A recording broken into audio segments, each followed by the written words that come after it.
Ladies and gentlemen, welcome back to Strawberry Hill Podcast. I'm your host, Mike Simmons, and we are here at the Shop Cigar Lounge in Strawberry Hill.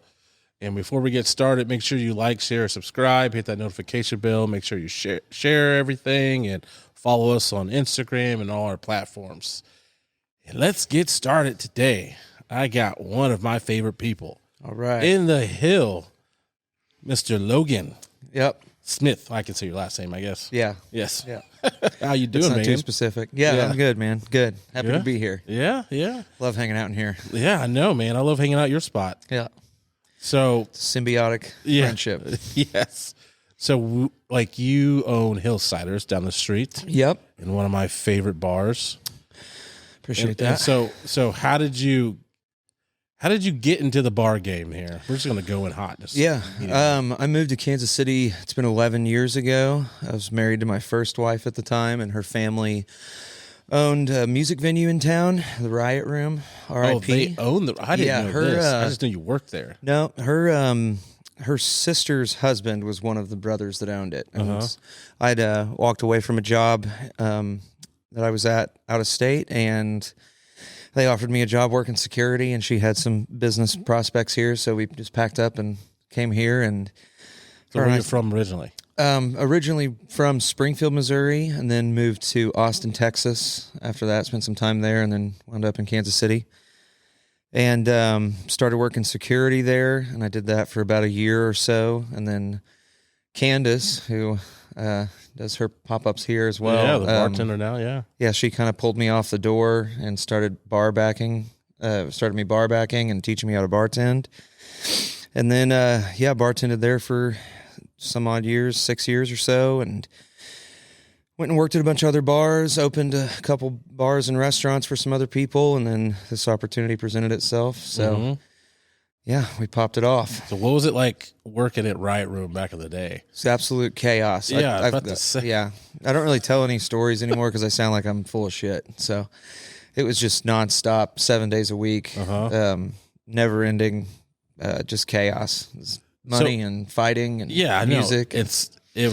I remember back in the day, when I was in my Westport days, going to Buzzer Beach all the fucking time. And Riot Room was, that was like every once in a while, because it was... Yeah, you better buckle up. Yeah, it got a little crazy over there. Roadhouse kind of vibe. Yeah, it was awesome, though. It was kind of a cool little moment in time.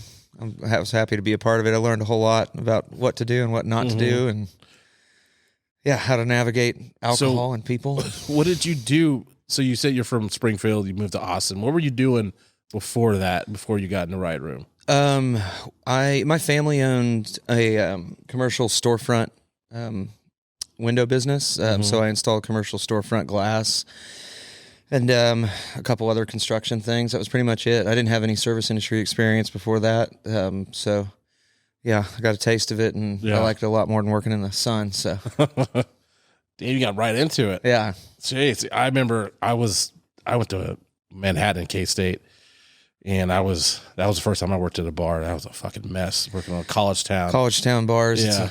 I was a bouncer and just dealing with a lot of bullshit. Yeah, it's a dirty job. Yeah, and a lot of people don't realize, like, when you're the bouncer, you are the door guy. You're checking IDs, you're taking the trash out, you're cleaning. Like, you're not really doing all the glorified stuff that people think about. No, not at all. And lots of dealing with drunk, aggravated people, and you're not aggravated. You're just at work. You're like, I'm not mad, man. You're very mad. I'm not. So, is that like the pyramid of success in a bar? If or I guess bartender or something, like if you're starting off in a bar, is that like where you have to start off at? As like a lot of times, in the kind of dive bar, music venue world, you start on the door usually, and then a lot of people just stay at the door and work in security. They don't want anything to do with the money, or with the alcohol and dealing with all that, because and things have changed a lot, but kind of the old school way of things is you have to bar back they treat it kind of like as an apprenticeship. So you do it for like a year, learn the ropes. You don't make much money. You do all the bullshit. You're the one cleaning, and you're kind of a glorified door guy too. So you're also helping kick people out. But you got to learn. I mean, you got to. Well, and kind of one thing I'm glad about of having gone through all those layers of the business is that now I don't, if I ask somebody to do something for me or whatever, I don't feel, I've done it a million times. So if I ask you to go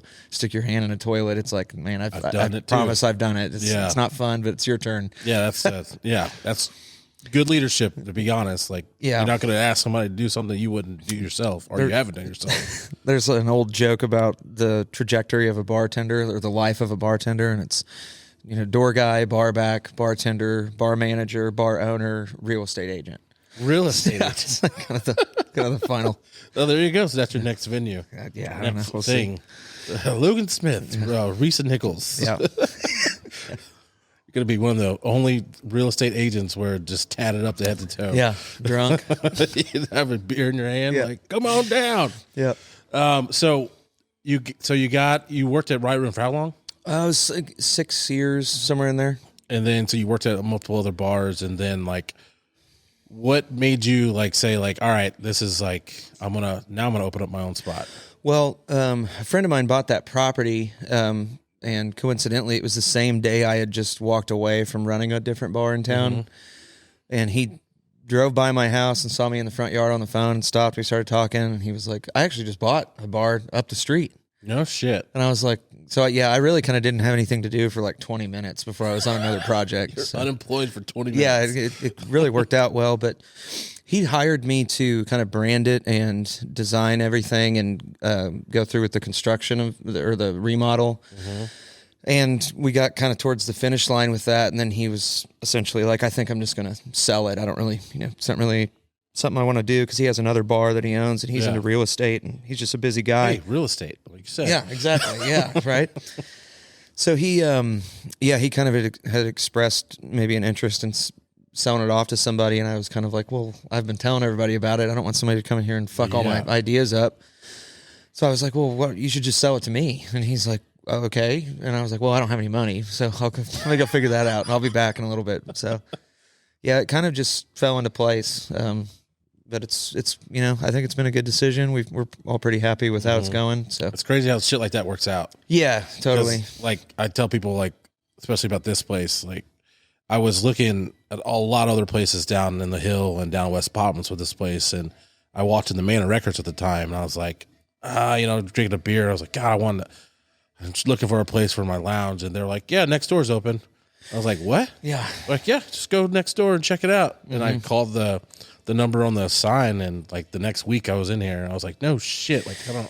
Yeah, it's crazy, man. Gotta kind of just trust the process. Trust the process. Yeah. So why did you, I guess, so you picked, how did you pick the name? I guess that's what I'm trying to. It just kind of came to me, honestly. Because it used to be the 403 Club. The 403 Club. It was that for years and years. The address is 403. It was an old kind of Croatian private club for a long time, and then Artie had it for a number of years as the pinball bar, and he's since relocated with the same name, but he's at 610. Yeah. I'm not sure what street technically that is, just around the corner. It just kind of came to me. I was getting my windshield replaced, and it just popped in my head in the waiting room. Hillsiders. Yeah. Same thing with like naming my daughter. It just popped in my head while I was in a dream, So it's just, I'm pretty easygoing. So if an idea is, and I like how generic the name Hillsiders is. It's not, and it's on the hill. It's on the hill. Yeah. It's on the side of the hill. Yeah. It's just, I don't know. I was like, that works. That works. Yeah. Don't overthink it. And you got like a pretty cool like vibe and feel in there.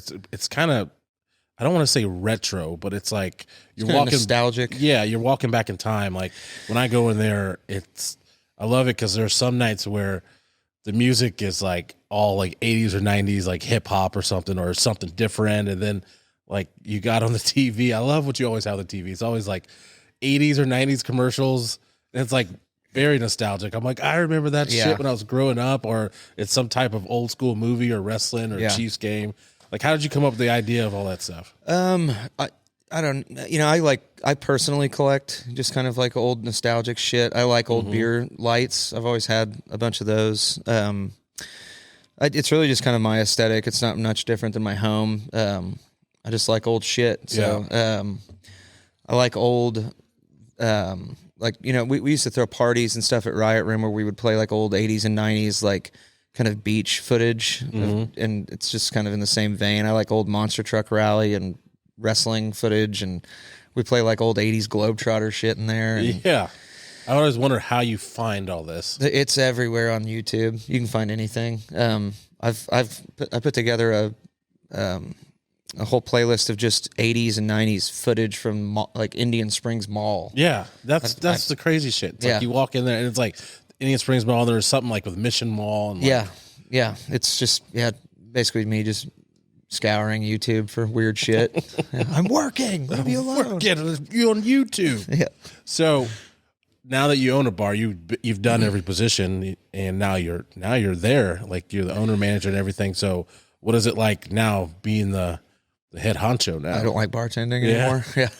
Anytime I got to get behind the bar, I get all frustrated. Yeah. But no, it's awesome.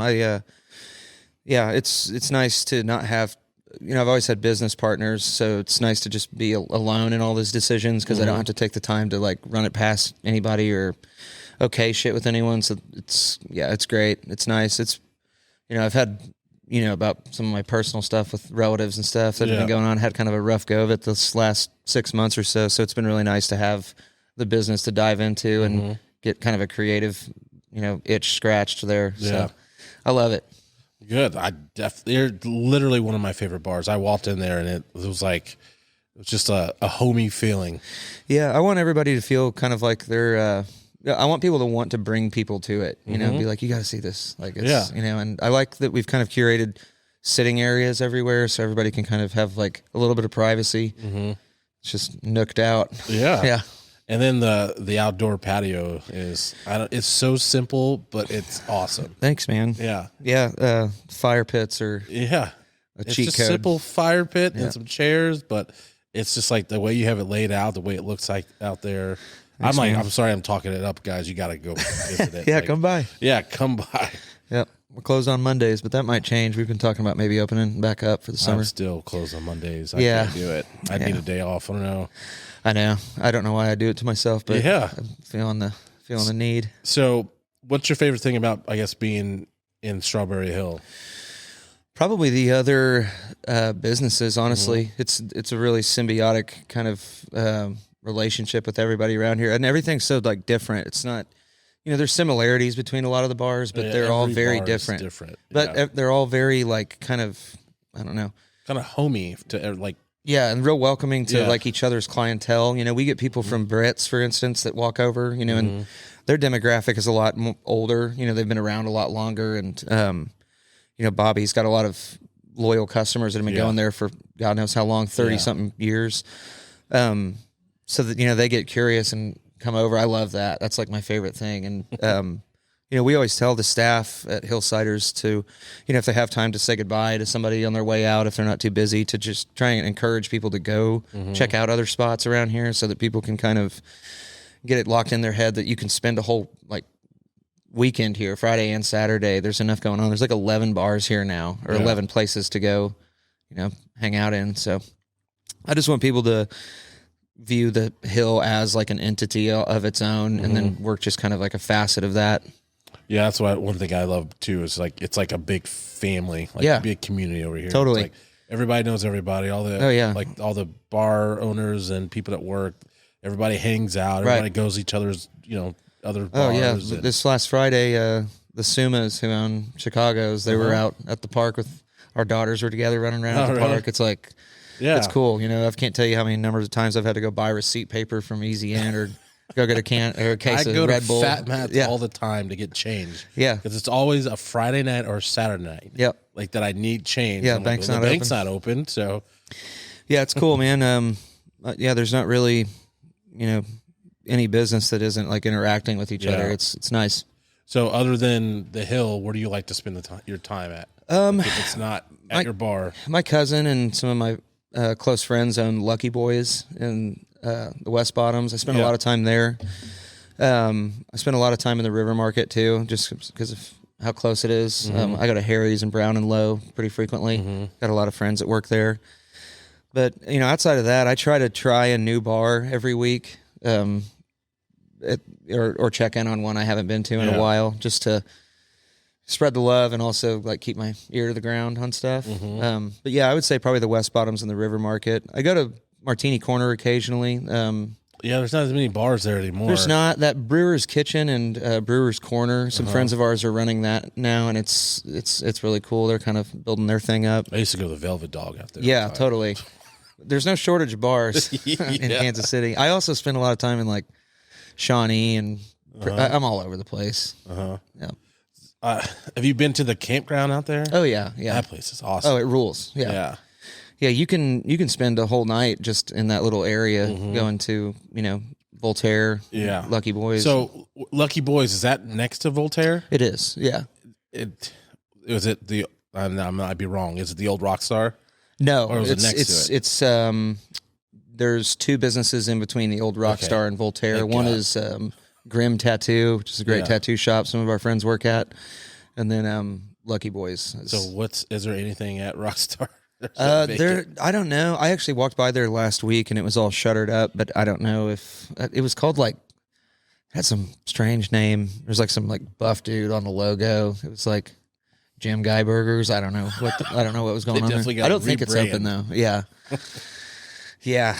Yeah. We'll stay away from that. That was wild. Very wild. Yeah.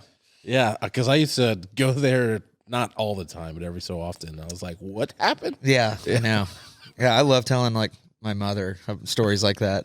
Like, the wildest shit I know. The wildest shit. Yeah, that happened there. Yeah. Well, I guess not there, but yeah. Yeah, I always knew that place was shady. I had like some shady friends that wouldn't go there. They'd be like, "Oh, well, yeah. I mean, anything that's open 24 hours is kind of sketch. Yeah. Yeah. So, you said your cousin owns Lucky Boys? Yeah. So, did you used to work there at all? I did, but we didn't know we were cousins when I was working there. What? Yeah, his name's Dan Myers. Everybody calls him Gnarly Dan. Gnarly Dan. Yeah, we were close friends, and then I'd been working there probably a year or so, and called my mother one day. I'm like, yeah, headed into work. Oh, it's a music venue. Just talking about Riot Room. I was like, no, it's this like kind of divey restaurant that my buddy owns. He's actually from Rolla, Mom, and she's from Rolla. She's like, oh, really? No shit. I was like, yeah, well, he's from Newburgh, which is like right outside of Rolla. And she's like, you know somebody from Newburgh? It's like, yeah. She's like, what's his name? I was like, Dan Myers. And she's like, that's my cousin. Oh, yeah. His uncle had married my mom's aunt like in the late 70s. And you're like, hey, we're family. Yeah. So yeah, we're I think it's second cousins once removed, but I've never felt like more white trash in my life than when I had to Google cousin calculator to like figure out the terminology. That's funny. Your second cousin twice removed. Yeah. Yeah. Once removed. Or once removed. I think that's how that works. Cause what's it? Yeah, his children would be my second cousins. It's funny because and I'd say this to people like in the black side of things, like there's no first, second, third cousins. It's just your cousins. Yeah. Yeah, like, hey, that's your cousin. Is it your second cousin? Like, nah, man, it's just my cousin. Yeah. So we're just related. It's hilarious when people be like, oh, I can tell the resemblance between you two. I'm like, I don't fucking look like him. What are you talking about? Yeah. So what's next, man? Like, are you planning on doing anything else other than Hillsiders? Yeah, eventually. We've entertained the idea of opening a second location, but that'd be a whole lot of calculating to figure out. Do like the same name or same name, same concept, probably bigger, probably more focused on live entertainment. Kind of keep this as the cornerstone, the staple, and then branch out a little bit, but that probably wouldn't be for quite a while. Yeah. I've got a couple other business ideas we've been tossing around doing. I'm getting to a point now, that first year's done. We've been open, it'll be 2 years in October. So yeah. We opened right after you guys. Yeah, exactly. Yeah. So the wheels are well oiled and it's kind of dialed in now, so I can kind of have more free time to do something else. So yeah, the mind is running. We'll keep it running, man. That's a healthy thing. Yeah, for sure. So yeah, I was going to hit on that live music too, man. I think that's another cool thing about your spot is like you have all types of good music there, man. Yeah, we try and do it's try and do like a broad spectrum of music, but I always try and keep it really like palpable so it's not really off-putting to anybody. I want everybody to engage with it and not be like, oh God, I'm not really trying to hear like some death metal band tonight, So we try and keep it in the wheelhouse of like country and folk, Americana. A lot of the DJs we have play real vinyl, so which is a skill set that a lot of newer DJs don't really execute very well. But to me, it's kind of a sign that you know what you're doing. But they stay in the realm of like soul and disco and a lot of like retro 70s and 80s shit. Yeah. I also play live music here, and like I'm sure that you're in the same boat. Like, how many people hit you up all the time? Nonstop. Like, can I play music there? Yeah, and we've two of the guys that work for us now are in a band called the Whiffs. They're an incredible power pop band. You should go check out the Whiffs. But they're on tour in Europe right now. No shit. Yeah, they left last week, and they'll be gone for 30 or 40 days or whatever. I don't remember where I was going with this. But. Band playing. Yeah. Oh, so anyway, they're going to Europe. Well, back in December, one of them that does the majority of their booking was like, "Hey, like these European bands want to come to America, and we want to go there. Can I book them at Hillsiders?" And I'm like, "Yeah." Well, now we're getting all these bands that we booked 6 months ago. So we've got like bands from like Poland and France. Oh, shit. And we got. Yeah, you had somebody last. Yeah, it's like a band from Warsaw, Poland. Yeah. Yeah, they were like this kind of like power pop punk band. How was that? It was awesome. Yeah, they're great. Yeah. Yeah, it's like, I don't know. I get off on that shit. I'm like, I love. Well, have you ever had bad experiences of like, see, my dumbass, like I'm new to the game. So like there was a time when I was, I'm trying to vet people as much as I can. They ask and I'm like, all right, I'll give you a shot. And then I'll listen to their stuff. I'm not going to name his name, but this guy was like, "Hey, can I play there?" I was like, "Sure, you can play." And I listened to his stuff. We played good music, had a band with him. But then he showed up. It was just him. Oh, no. And then it was like. Kind of boring. It was like karaoke style. Like he had like a machine. It turned it like. Oh, no. Drum machine? Like, oh. Wow. So, yeah, that was like, that didn't work out very well. Yeah, I haven't had any too big of surprises now.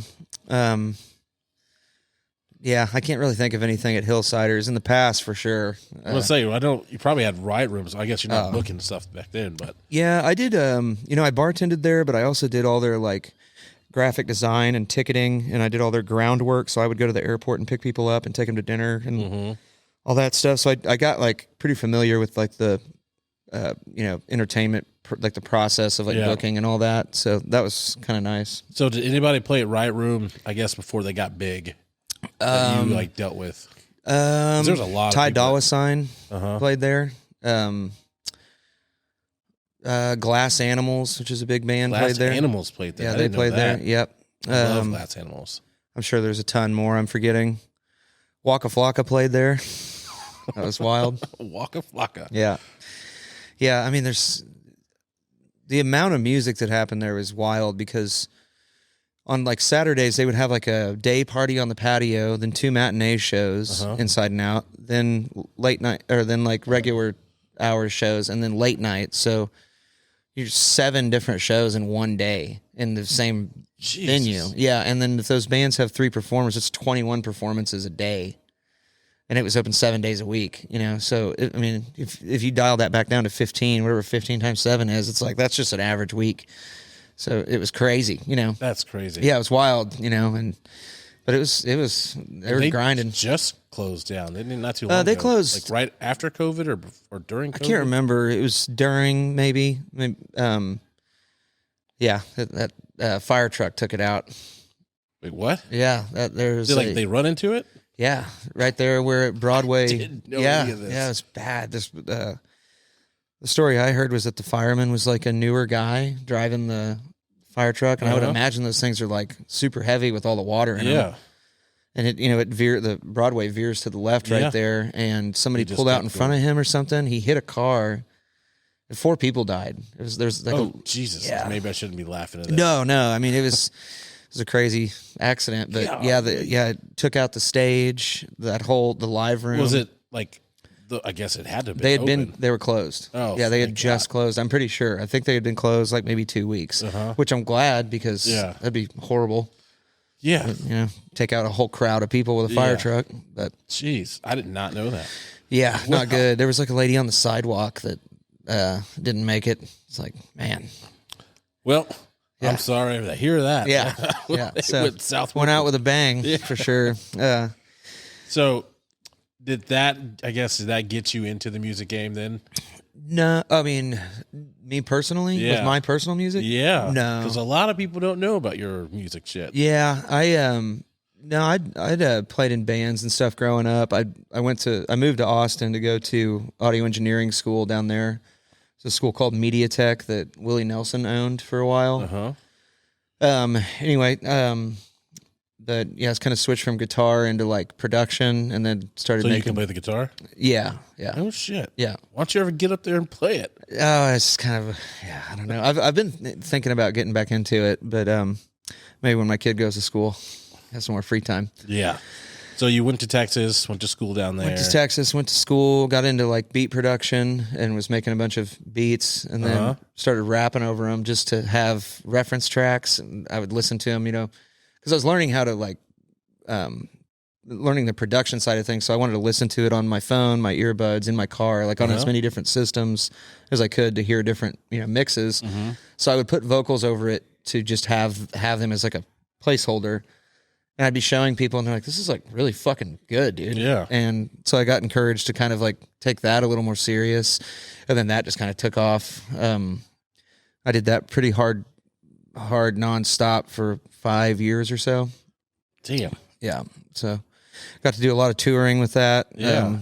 Got to do a lot of runs with, Tech Nine, and opened for Tory Lanez and ASAP Ferg at the Midland. That was probably the biggest show I've done. Jeez. Yeah. A lot of people don't know about that. Yeah. Man. I know you keep that shit secret. Yeah. It's nobody wants to hear a 40-year-old rapping about having threesomes. It's kind of played out.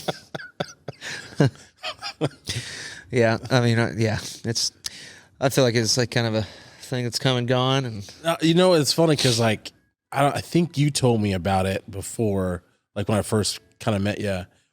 And I was like, oh, yeah, everyone says I used to rap and shit. Yeah. And then I looked you up. I was like, oh, this is like legit. Like, this is serious. Yeah, I was pretty into it for a while. It was kind of like my main thing. Music videos and like legit. Like, yeah, I wish I had all that money back. Yeah. So I guess where's the money at in the music industry? Because I'm not very familiar with it. Merchandising. And then if you can, touring, you make money touring if you can get contracts signed for stuff like that. But merchandising is a huge one. Because I guess is merchandising that just all yours? Depending on what's going on. Like sometimes if I would hop on it as like a part of a tour package, depending on who it was, like I can't remember if Strange Music does this or not, but some people take a cut. Sometimes the venues take a cut. There's, that's where the cash is. So they want a piece of that. But yeah, there's not a lot of money in it. Like, yeah, I would say, because do you get anything off ticket sales or anything like that? A little bit. I got into promotion, so I would book my own shows and set all my own shit up because there was a little bit of extra money, and then I would do all my own merchandise design and like all that, and then I'd make a little money off doing features and like hopping on other people's. But it's just like a hustle. But if you're in it to make money, you're not going to make money. Yeah. And you did it for 5 years? Something like that, maybe longer. But how often did you tour? Full on tour. I mean, I probably only went on maybe 5 tours that entire time. It was a lot of one-off stuff, and I would just bust out to Denver and do a show, or whatever. What was your favorite place to play? We went to Alaska. Alaska? Yeah, I know a guy who at the time was running, I think it was like the only AM FM hip hop station in Alaska, and they broadcast AM to all these islands. And so he was like, hey man, people don't like tour up here, but I can get you a bunch of money, and like there's nothing else going on. We'll go to these islands with 10,000 people on them, and there will be fucking 5,000 people at the show. And I'm like, let's go. So that was probably the coolest. We were there in the summer. We were there for the 4th of July, so it's like 18 hours of sunlight. Oh. Yeah, that's so weird. It was cool, and there's no highway system really. So we would take our rented car onto this ferry every morning, and then we would ride a ferry to another island and like see all kinds of crazy wildlife. And that's crazy. Yeah, that was probably the coolest. But favorite venue to play, probably the Riot Room. Yeah, it's like home base for home you. base. Yeah, I would book the show as a promoter and bartend and perform. So I'd bartend the entire time, then I'd have somebody watch the bar for me. I'd get up and I'd perform, and then I'd come back, and I would just make so much money off tips. Just double dipping. Oh yeah, awesome. triple dipping. Yeah. Get paid like 3 times a night. Yeah. So how did you come up with the name then? That's just been a nickname I've had since I was riding a school bus. Really? Yeah, Loogie. Yep. Is that like them picking on you, or is it just? I guess maybe, I don't know. It kind of stuck. I don't mind it.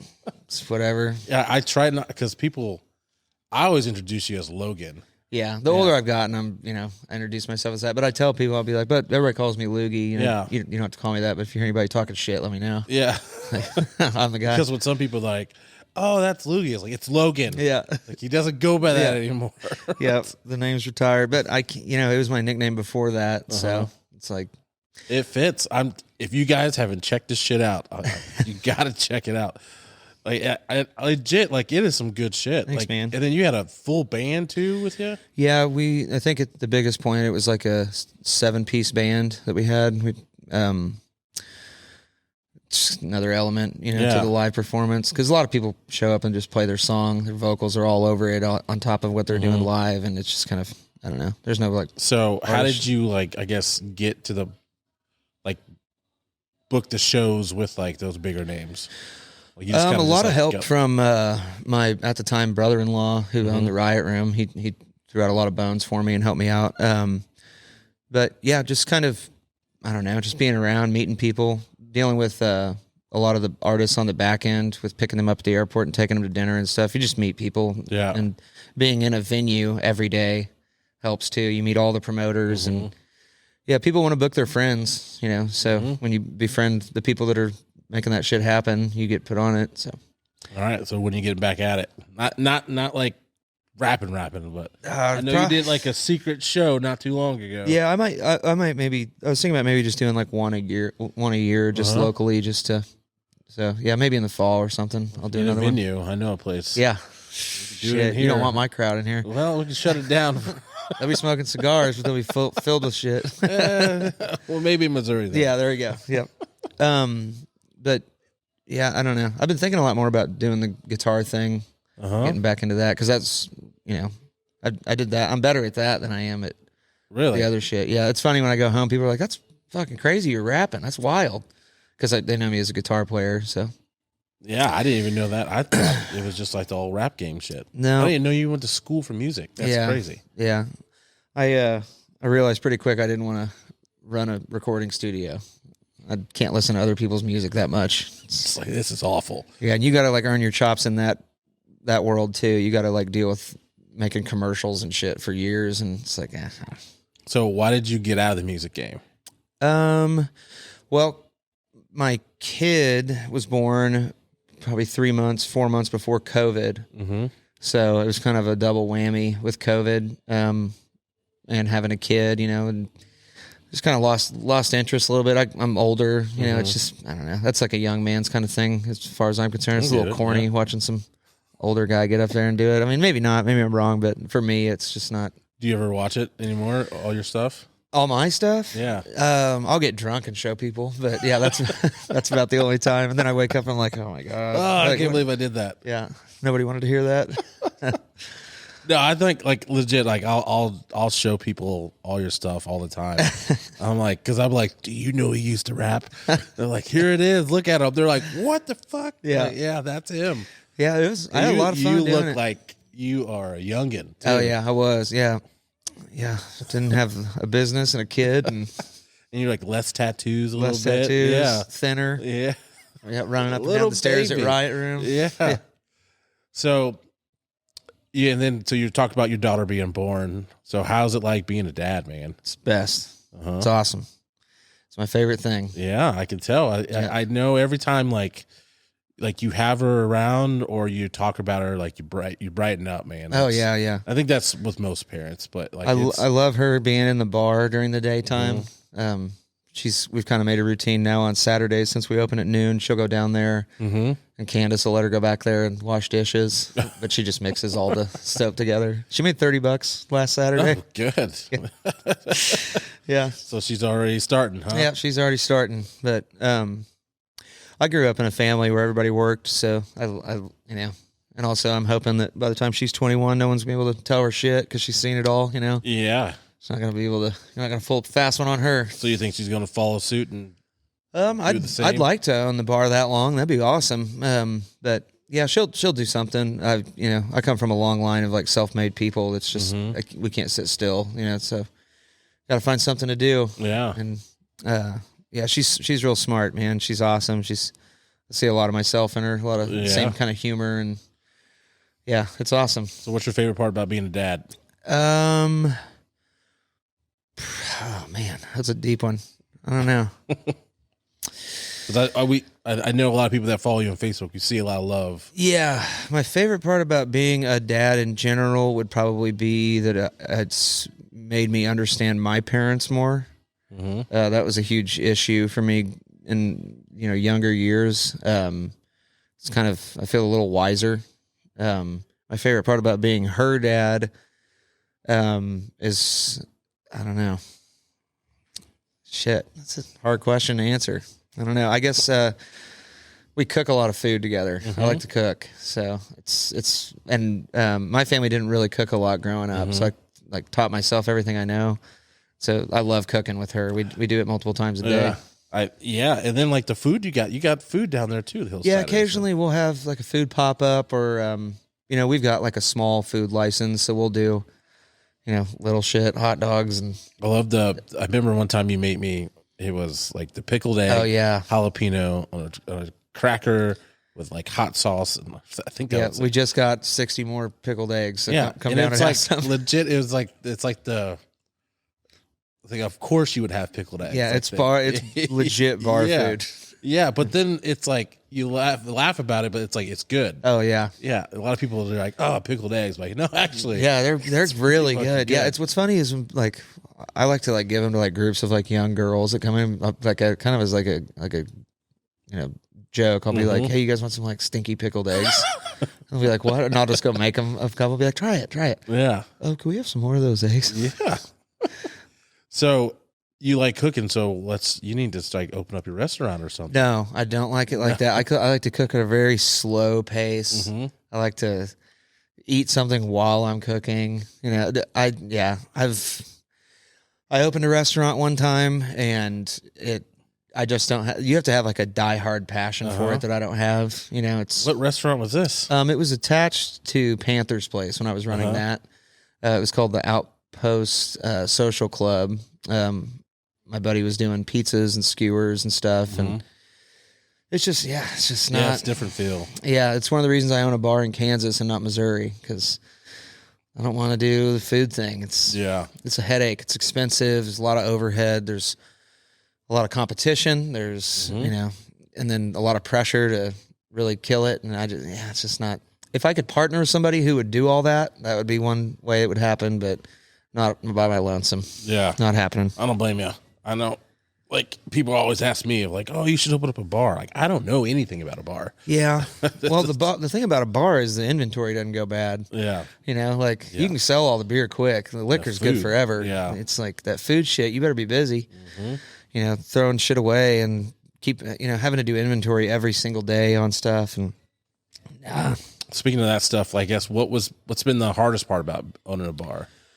Because like you've been in the bar game for a long time, so you probably know the ups and downs. But I guess what is something that you haven't? Probably all the administrative shit, honestly. Just dealing with the county and insurance and taxes and all that stuff. Taxes are a mother. Yeah, it's bad. This has been my first year doing it. Well, I guess I had paid somebody to do it, but it's still. Yeah, they fucked your boy over last week, big time. I found my personal taxes. I was like, Jesus.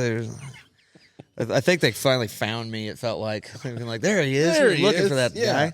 Now we got you. I did cash under the table for so many years. While we were building Hillsiders out, I was working at 8 different bars. Jesus. Some of them were events that I was doing, 2 or 3 times a month, and some of them I'd work there 2 days a week or whatever, and it was all over the place. And I was kind of doing that to for multiple reasons. One, to watch their numbers and see how their inventory, what was selling at all these different bars, and just kind of do a crash course and what is happening right this second in Kansas City with all the other bars that I could get in. But then I also needed money, so I don't blame you. Yeah, it was a grind year, the year that we did the build out, because I would work. Some days I would work all day, go home, get cleaned up, go bartend, get off work, and then go back to the bar at 2 a.m. and work until 6 a.m. and then sleep for a little bit and get up and do it again. But just grinding, man. Yeah, That's just but it feels good. It's nice to you only get to do that once in a space. So yeah, it's so hard to pinpoint you. I'm surprised we got you today. Yeah, you don't rarely ever have free time. No. Which is a good or bad thing. Yeah, I get anxiety when I'm don't have anything to do. I tried to play a video game the other day. Not happening. Not happening. I was like, what am I doing? I was sweating. You gotta I feel like a loser right now. You gotta find some free time, man. I've been reading a lot of books. Yeah. I bought a hammock for myself. Yeah, I know. When I texted you a couple days ago, I'm in my hammock. Like, what? Yeah. I was like, gotta look outside. And I gotta be creeping on you now. Yeah, reading. I don't feel like I'm wasting time reading. So now you're acting your age. Now you're I know. Yeah, I'm getting old. Yeah. So what is I guess your 5-10-year goal now? I'd like to own multiple bars. And then outside of that, I just want to be filthy rich. So you don't know whatever that means. Whatever. In addition to owning multiple bars, whatever I can do to flip the script and get some bread. That's what everybody wants. So yeah, I'd just like to have be able to do different things in nightlife. I love Hillsiders, and I'd love to maybe own a full on music venue or maybe a restaurant or something. I don't know. But tell you that you're doing it right down there, man. Appreciate it, man. You're doing the same one of here. my favorite bars in the Hill. Yeah. And you guys are always doing something new, which I love, because it's I feel like you have to do that in the bar industry, because you can't just be like everybody else. You got to be doing something new or something that's not ordinary. You guys are doing stuff your flyers are always on point. Your events are always on point. Your drinks are always on point. It's every time you walk in, it's just that feel you get. It's always something new. It's never the same. There's a lot of other people that deserve credit for that too. The staff down there kills it. Oh yeah, you guys.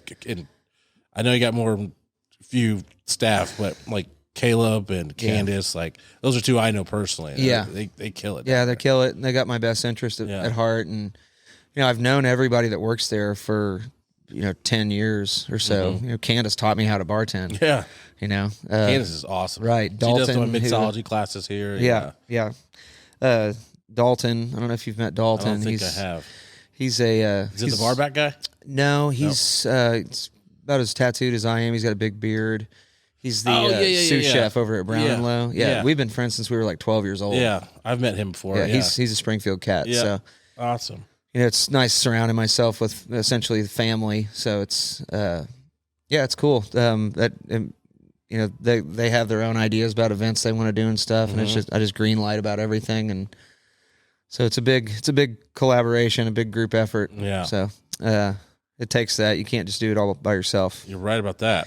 And you don't know anything. Nobody knows anything. Nope. So I always tell people that you don't want to be the smartest person in the room. Fuck no. Just no. Yeah. I want to be the dumbest, poorest guy in the room at all times.